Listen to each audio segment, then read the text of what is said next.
Welcome.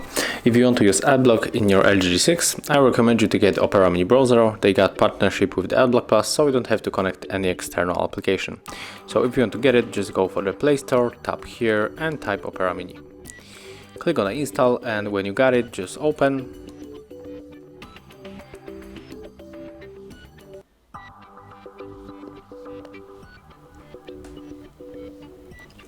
Click continue 2 times.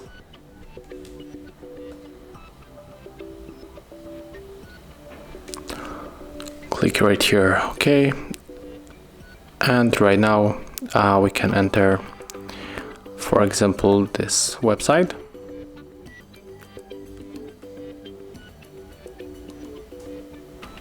Click here, no thanks.